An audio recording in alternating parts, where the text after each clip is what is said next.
नमस्कार दोस्तों, मैं डॉक्टर प्रियंका सिंह स्वागत करती हूँ आप सभी का। आज इस वीडियो के द्वारा हम बात करेंगे कि अस्थमा के पेशेंट्स मॉर्निंग ब्रेकफास्ट में क्या-क्या ऑप्शंस जो हैं वो अपने रूटीन में ऐड कर सकते हैं।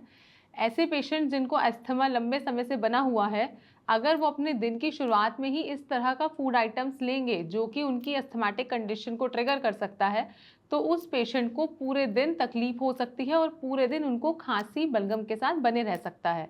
वहीं पर अगर अस्थमा के मरीज इस प्रकार का नाश्ता करें जो कि उनके एयरवेज को एक सूदिंग इफेक्ट प्रोवाइड करे, एक अननेसेसरी ट्रिगर का काम ना करे, तो यहाँ पे उनकी दिन की शुरुआत अगर अच्छी होती है और वो थ्रू आउट द डे भी अगर अपने जो ट्रिगर्स हैं उनको अवॉइड करके चलते हैं, तो उनके जो सिम्टम्स हैं वो ऑटोमेटिकली शाम तक बेटर रहेंगे।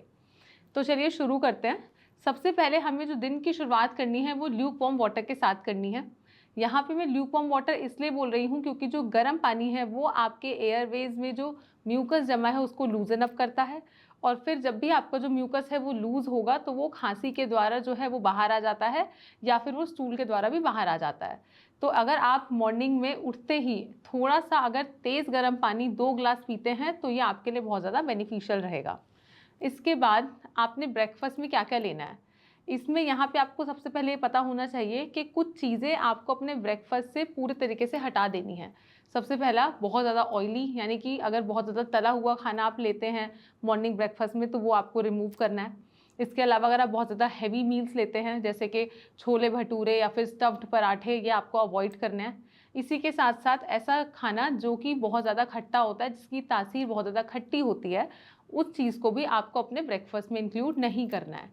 तो अगर हम बात करें कि हम क्या-क्या फूड आइटम्स ऐड ऑन कर सकते हैं, तो उसमें सबसे बढ़िया ऑप्शन जो आपके पास अवेलेबल है वो है स्प्राउट्स। अगर आप स्प्राउट्स अपने रूटीन में ऐड करते हैं, मॉर्निंग ब्रेकफास्ट में ऐड ऑन करते हैं, तो ये एक बहुत अच्छा सोर्स हो सकता है प्रोटीन का और फाइबर का। प्रोटीन और फाइबर आपकी बॉडी के अंदर जाएगा तो वो आपको ओवरऑल भी हेल्थ बेनिफिट्स देता है। वहीं पर ये बहुत ही लाइट वेट होता है, ईजी टू डाइजेस्ट होता है, साथ ही आपको एक लंबे समय तक सेशिएटेड भी रखता है। तो अगर आप स्प्राउट्स मॉर्निंग में लेते हैं तो ये आपका जो कैलोरीज है उसको भी बैलेंस करके चलेगा। ध्यान रखें कि इसके अंदर आपको टमाटर ऐड नहीं करना है क्योंकि जो टमाटर है उसकी तासीर खट्टी होती है, और डायरेक्टली अगर आप खट्टी चीज़ मॉर्निंग में लेते हैं तो ये आपके सिम्टम्स को बढ़ा सकता है। इसमें आपको नींबू भी ऐड नहीं करना है। आप कुछ स्टीम वेजिटेबल्स ऐड ऑन कर सकते हैं, साथ में आप थोड़ा सा जो काला नमक है या थोड़ा सा ब्लैक पेपर है उसको एज अ सीजनिंग डाल सकते हैं, लेकिन आपको नींबू और टमाटर को स्पेसिफिकली अवॉइड करना है। सेकेंड फूड आइटम जो आप ऐड ऑन कर सकते हैं वो है south Indian dishes. South Indian dishes अगर आप ऐड करेंगे तो यहाँ पे आपने ध्यान रखना है कि जो सांभर है उसके अंदर टैमरिंड यानी कि इमली नहीं होनी चाहिए। जो सांभर है उसको आप सिर्फ दाल और वेजिटेबल्स के साथ ऐड ऑन करके बनाएंगे। इसके साथ में आप डोसा ले सकते हैं, उत्पम ले सकते हैं या फिर इडली भी ले सकते हैं। उत्पम के अंदर भी आप टमाटर जो है उसको ऐड ऑन करना अवॉइड करें। थर्ड जो ऑप्शन आपके पास अवेलेबल है वो है स्टफ्ड पराठास। यहाँ पे मैं आपको बताना चाहूँगी कि जो स्टफ्ड पराठास हैं ये बहुत ही तरह तरह से बनाया जा सकता है।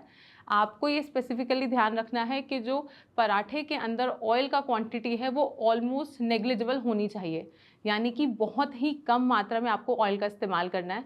इसी के साथ में आप जो फिलिंग है वो आप प्रॉपर वेजिटेबल्स की करेंगे, पोटैटोज़ की फिलिंग आप अवॉइड करेंगे।